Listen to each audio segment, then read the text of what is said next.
Why do narcissists behave the way that they do? Where they're always belittling and putting you down, they're always hurting you. Like, why do they actually just not show up as real people? Like, why does he not show up as a man in your relationship, but instead attacks you for all these like little things? You start to realize, like, hey, there seems to be a shame component. There seems to be like an abuse component that happened in the past that now like he hasn't got over, and this is why he's affecting me. This is why he's attacking me. And you get to the place where you feel like powerless against this, and you're like, I don't even get this. Like, in one moment, he seems like he's the king of the world. The next moment, he seems like he's shriveled up in the corner, but he's still abusing me every single day. And so I want to talk about this concept of narcissists being cowards. And you might be like, this is kind of weird for you to talk about it because you're a narcissist. 100%. Yeah, I'm a narcissist. And I've shown up as a coward for the majority of my relationship, which is why I cheated on my wife, which is why I went from person to person to person instead of actually showing up in my relationship as a man, as a person that's honest and vulnerable and transparent, saying, this is what I'm struggling with. This is what I'm dealing with. But instead, I went to the next person, thinking that they would fix me, that they would make me better, that I would be the right person for them, that they would be the right person for me. And it just continued to cycle over and over and over again. So this concept of narcissists being cowards, you see people say this all the time, but is it actually true? What is actually going on? Why can't they seem to work through the issues? And it's time for you actually to take a stand and to be able to move forward into taking your power back and to be the person that you were meant to be. But when we talk about narcissists are known for being manipulators. They're interested about control. They're interested about controlling you. Now, one thing I want to point out is when a narcissist is interested about controlling you, it's not as much just a power trip of let me control you. It's a power trip of a concept of an image that they're typically putting out. Now, when I'm talking about this, I'm talking about narcissist normally has two sides to them. They normally have the public image and the private image, the mask for the world to see, and then the person that's actually underneath. That's the person that gives you all the shit, okay? Now, when we're talking about the aspect of control, a narcissist oftentimes wants to control you. Now, it is power and dominance, 100%, okay? But there also is this aspect of controlling the image that not only you see early on in the relationship, but that the image you portray to other people. This is why you find yourself in situations where you just got abused, yelled at, screamed, pushed up against the wall, hit or slapped, and you walk out in public and you defend your husband against someone else. Like, no, he's a good guy. Like, it's not that big of a deal. Because you've been trained for such a long period of time to protect the person that's actually hurting you. To protect that person because they want to keep their image to society. This is why you can't tell your friends. This is why you can't tell your family. This is why it needs to stay in-house. The past is in the past. We don't bring it back up. We don't air a dirty laundry. We don't communicate to other people about the issues that you're dealing with because that's not good enough. We just need to work on our communications. We just need to be better. Then you run into this place where you start to feel crazy, but then you start to feel even more crazy because you're defending someone that keeps abusing you every single day. And this concept then of being manipulated and dealing with the control happens with the narcissist all the single time. They seem confident. Like he seems put together. He's one of the best at his job. He's respected. He's loved. Just people don't know that he's a cheater and a liar and a manipulator. But in the workplace, in the church, in society, he looks like a great guy. He seems strong. He seems confident. He seems put together. They tell you that they're that. They tell you that they're a good person. And oftentimes, a narcissist claims to be good.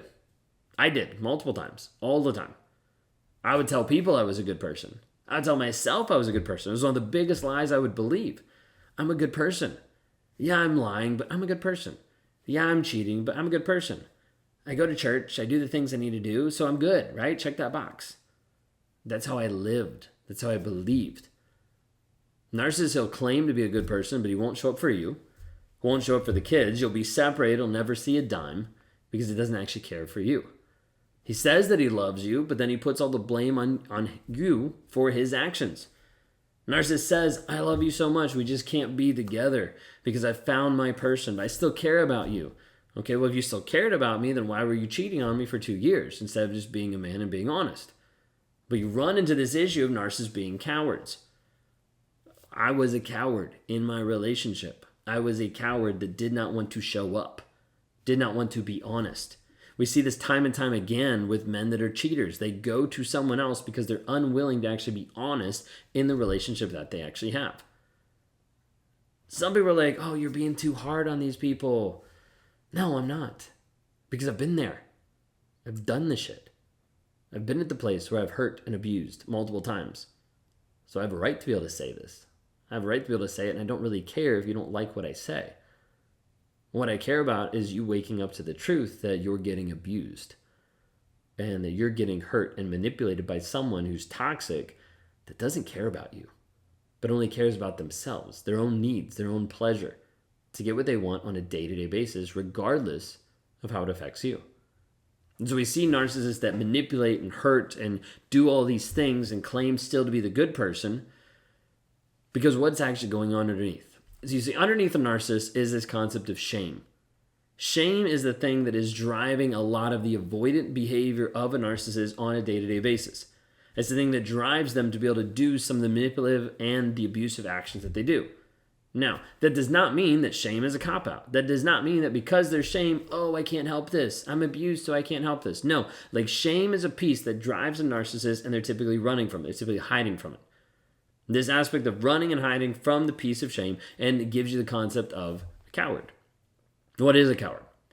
A coward is someone who lacks the courage to endure an unpleasant thing. For a narcissist, shame is an absolutely unpleasant thing. I feel shame, so I don't want to embrace it. I don't want to go into it. I don't want to deal with it, so I'm going to run away from the truth. If I run away from the truth and I accidentally run over you while I'm doing it, that's okay. Because at least I'm not getting impacted by shame. That's all the narcissist cares about, is themselves. Like, what's going to impact me? What's going to hurt me? What's going to harm me?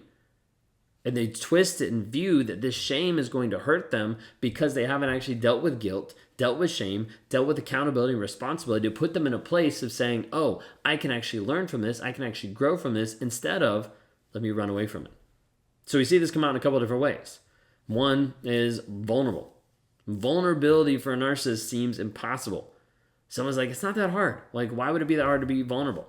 Well, to, let's say, an empath, vulnerability is oftentimes just maybe like a paper cut. Oh, it might be a little awkward, but like, I just want to tell you. For a narcissist, it feels like you're ripping their arm off, beating them with it, and killing them. Because like a narcissist doesn't want to be able to embrace that vulnerability. That is scary. That is awful. And I don't say that to be like, woe is the narcissist. I say that like, that's just the mindset of like vulnerability feels like it's impossible to go work past. Because those conversations are unpleasant. They don't make me, as a narcissist, look good, right? And that's all it's about, image. So time to run away from it. Accountability. That's one of the hard things too, is like, I don't want to be accountable for my actions. I don't want to be accountable for the things that I've done and the things I've done to you. So let me blame shift. Let me project it onto someone else so I can avoid it, so I don't have to deal with it. Responsibility feels too raw. It feels too hard to be able to walk through. So instead, let me attack you. Let me degrade you. Let me put you down. Let me argue technically so I can degrade your argument, get rid of the conversation that we're having, and make you feel stupid in the process. It's crazy that they'll act with so much courage in those moments of like yelling and attacking you, but all it is deflection. It's trying to avoid who they are inside. It's trying to avoid the reality that they aren't showing up as a person who actually cares about you. And typically, he's not showing up as a man, which means he's running away from accountability, vulnerability, honesty, and shame, and instead running to another person thinking that it's going to fix him, or that he's going to find the best relationship because this one obviously just didn't work out. So you might ask, like, why can't he show up? Like, why can't he just be honest? It's hard for a narcissist to be honest because they're already believing a false reality. They're already believing a different version of themselves that's a good person, even though he's cheating on you, even though he left you, even though he doesn't show up for the kids. But a narcissist will keep doing that over and over and over again to believe the reality that they're telling themselves, to believe the reality that he's a good person. And he'll keep telling you that. Like, why are you breaking us up? Like, I just want to be here for my family. Well, you've never been here for our family. But that's different. Like, that's in the past. Like, why can't we just work forward? Because you haven't actually shown up. And we need to be able to look at the truth and understand the situation. With a narcissist, it's easier for a narcissist to believe a lie about you than it is to believe the truth about themselves. It's easier to fabricate and say something about you that like you are the toxic person than it is to actually be honest with what they're actually doing. So run from it. Run from the shame, run from the inadequacy, the trauma, the abuse, all these different things. Like, I got to be able to run from that. So as a result, I'm going to do anything I can to get past it. If that means I hurt and abuse you in the process, that's totally fine. It's all in the narcissist's mind.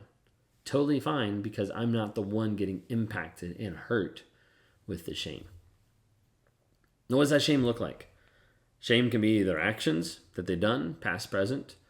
Could be the aspect of the words that they do. Could be aspect of understanding the concept of how they're actually hurting others. Not all the time, but that is part of it. Who they actually are inside, the incongruence of the mask versus the person that's underneath, the trauma, the abuse, what they've done in the past. And as a result, narcissists typically run from the truth, and they run as cowards because they're unwilling to actually face the battle that's within inside. They feel like it's too hard. They feel like it's too deep.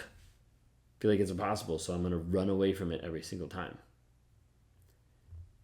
I'd also have you consider this possibility before you click off on this video or stop listening to this audio, that you struggle with that in a different aspect.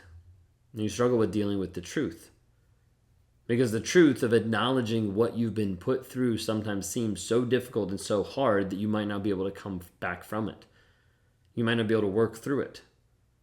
And that truth keeps you stuck in a trauma bond. It keeps you stuck ruminating about what he did, or if he could be better, or if he would change, or hoping, or seeing the potential, or just confused. What I would like to encourage you today is to start moving forward in your journey of truth, to stand up for yourself, to start to take back your power of who you actually are, and that comes with acknowledging the truth of the situation. But you won't get your healing running away from the truth. You won't get your healing avoiding the truth. You only get it by walking towards it, processing it, and seeing how it's affecting you on a day-to-day basis. I want to invite you to go to escapetoxicity.com to start understanding and hearing the hard truths that you need to hear. Click on the link down below, go to escapetoxicity.com today to start your healing.